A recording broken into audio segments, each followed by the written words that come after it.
we have an intuition now for the curl. Let's find the fundamental theorem of the curl, aka, that means also known as Stokes' theorem. So if you've done some field theory before, you've heard of Stokes' theorem, maybe you didn't know that it's actually the fundamental theorem of calculus is all it is. Because the fundamental theorem of calculus really just says the integral of a derivative over a region is related to the values at the boundary. So the integral of a derivative over a region, that was meaning the integral of the derivative we care about right now, del cross v. And we kept dropping little disks in. So this one is area. You think of the area. It's dotted with dA. Okay, so this is a surface integral. This was this question: does the curl of this vector in this little spot, does it have curl? How do we address it? We said, does it feel twist? Does the vector going around the edge do anything? So for that, you would say, well, we want to go around the boundary of this surface would be a closed line integral. We were thinking around the little disk. Right? And we said, does it push? We were basically doing v dot dl, like that. Okay? So we said, this is the curl. Does it have curl? Well, does it twist? That's pretty much what we were doing. And it follows our rule, the integral of a derivative of a region is related to the values of the boundary. Okay? So that's Stokes' theorem. Let's use the fundamental theorem of the curl on Faraday's law. So apply Stokes to Faraday's law.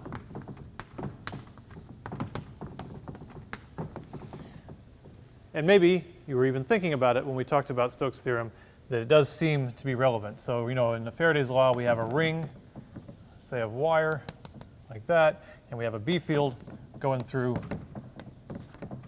the ring, and we decided it's when the B field changes, something changes in there, that we have an EMF going around. So let's remind ourselves there was the EMF was minus d phi b dt. Faraday's law of induction. But we have the integral form. We can think of both sides as an integral.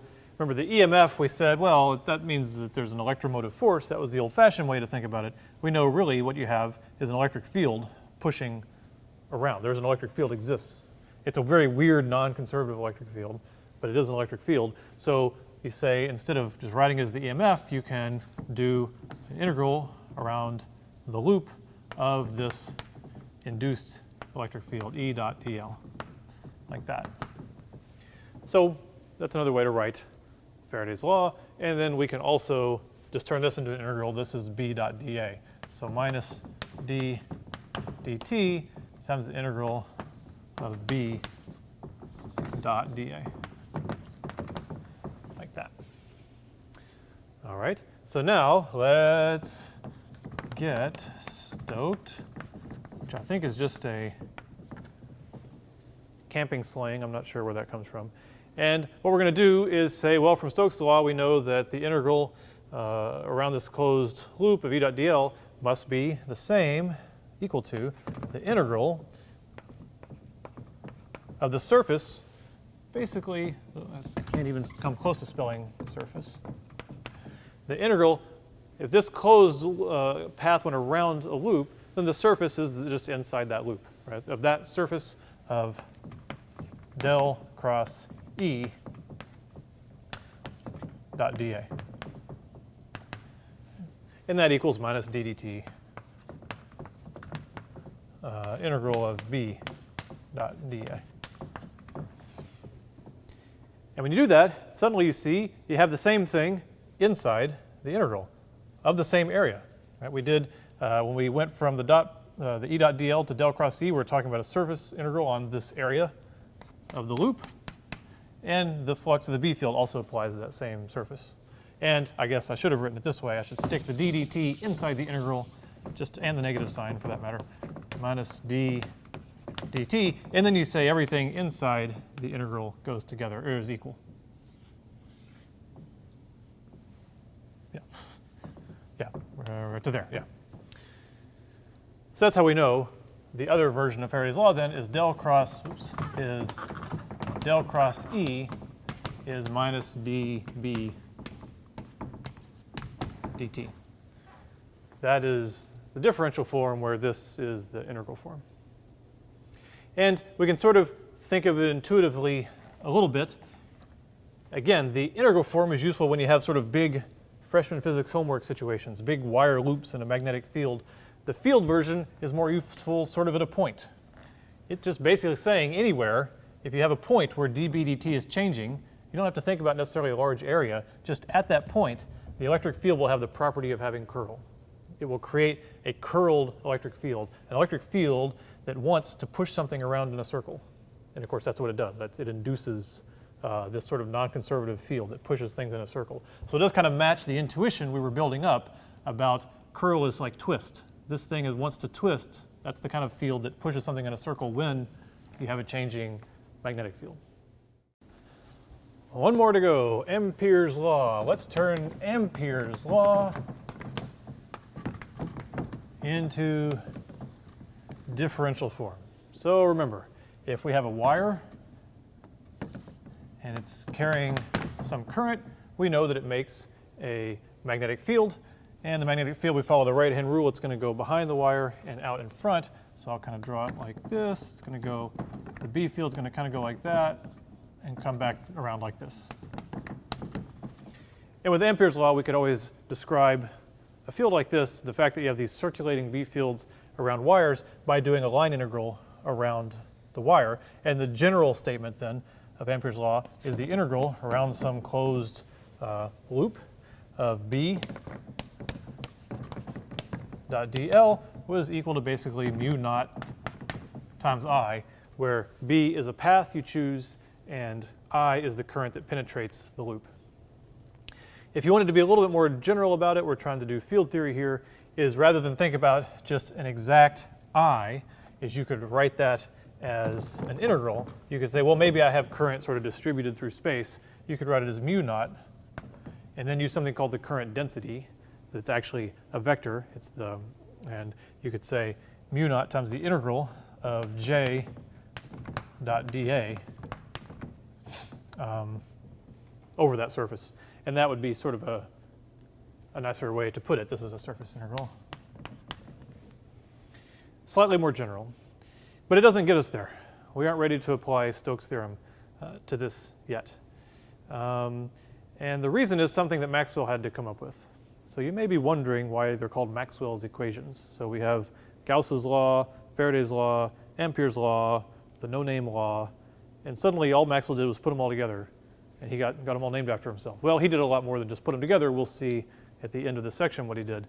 But there is an important thing he fixed in Ampere's law, and it's like this. So Maxwell was a very smart guy, and he knew that when you're working this out, that the area over which you do this integral, or which you would figure out J dot dA, it doesn't have to be this exact surface right on this loop.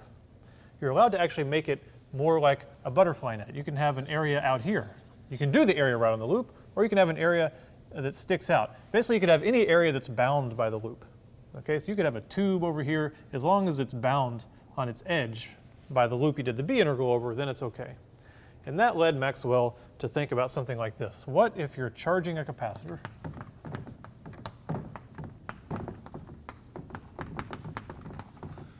Okay, so here we have a capacitor connected to a couple of wires, and we send some current in like that.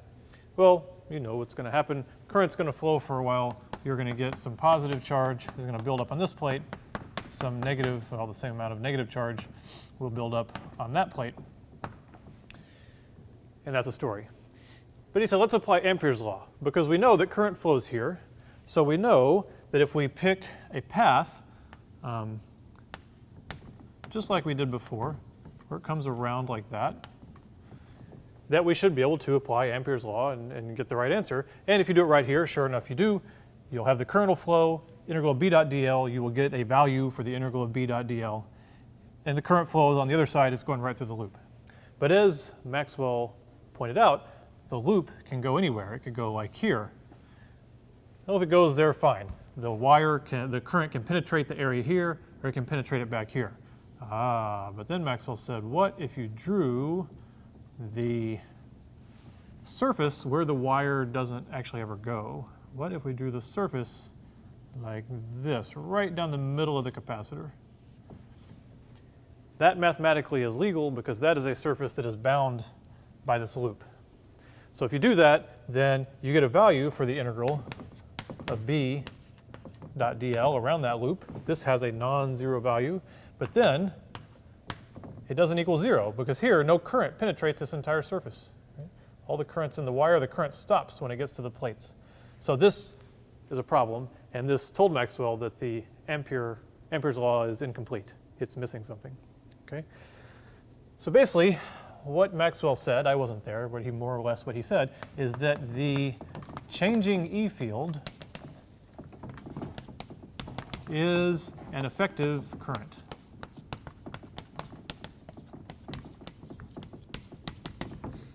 Not exactly what he said, that's what he meant, right?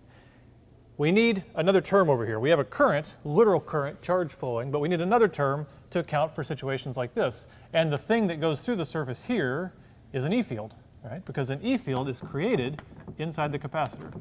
So if you think about a changing E field, then you'll always have this covered. You'll always have something on the right side of this equation. You'll either have current if you're here, or you'll have a changing E field if you're here. And you'll always be okay. So the way then he wrote Maxwell's equations, or the way he wrote Ampere's law, was the integral of B dot dl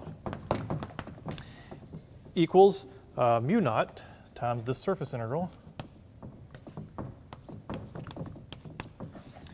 And the first term is the current that we're used to, the J. Okay. That's just the current density, if we thought about the current per unit area and the direction that it flows. But then he added this other term, plus d dt epsilon naught E.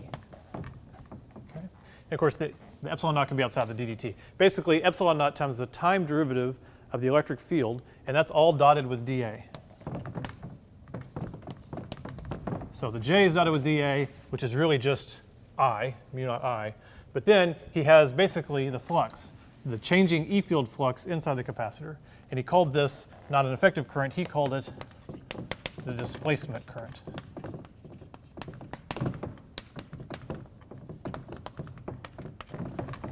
Displacement current, some people don't like the name, but basically the idea is we don't have current, but we have charge being displaced, creating an electric field that effectively acts like a current in Ampere's law. And this will make it, you can see, always be true. So the full name is the Ampere-Maxwell law because Maxwell came in and fixed it. Finally, let's apply Stokes' theorem to Ampere-Maxwell.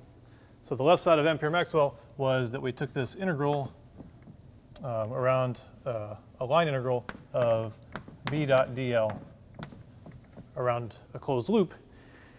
Well, if we think back to Stokes' theorem and the curl, what that means is we were evaluating whether this B field has curl. Right? If the B field has curl, it'll have this net sort of effect of making something twist. So we know then we can replace this with the integral of how much of that curl did it have of a surface integral of del cross B. So thinking about it this way made a little bit more sense for the electric field because we really thought of the curled E field as an EMF pushing something around. Here, it's not quite as direct, but we're thinking about a B field going around a loop when we do Ampere's law.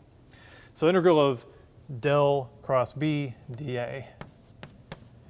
And then we can just keep the right-hand side of the Ampere-Maxwell law. It was mu naught times the integral also over a surface, and we had the normal current, which we describe with the current density,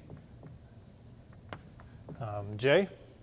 plus we had Maxwell's displacement term, d dt epsilon naught e dA. And it's a standard trick. We look at the thing inside the integral, must be the same because they're both surface integrals over the same surface, and they're both dotted with dA. Well, now they are, like that. So then we get the differential form of the Ampere-Maxwell equation is that del cross B equals, let's see, I'll rearrange it a little bit, mu naught J plus mu naught epsilon naught d e dt. So there it is, the differential form, whereas that's the integral form of the Ampere-Maxwell equation. And actually, now that we have that, we can go through and put them all together.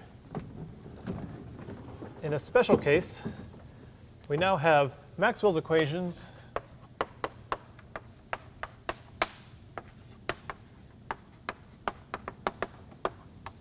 but I want to do a special case. We're ready to think about waves. We're going to work our way towards waves.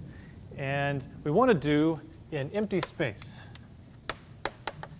just to simplify things. We don't want to already start thinking about waves in the presence of a bunch of charge and material and currents. So let's do empty space, meaning no charges and no currents. No currents in the sense of I. You could have a displacement current maybe. So if we do that, then what do we have? Del dot E, in this case, equals 0. And you know it equals rho over epsilon naught, but I said no charges. So if that's 0, then no charges. And we have del dot B is always 0. So no one has found a monopole yet, despite what you might read. We have del cross E equals minus d B dt. And then finally, our new one from Ampere-Maxwell, we have del cross B equals mu naught epsilon naught dE dt. So you can see they're highly symmetric. These two are 0, and the cross and the time derivative are always together between B and E and B.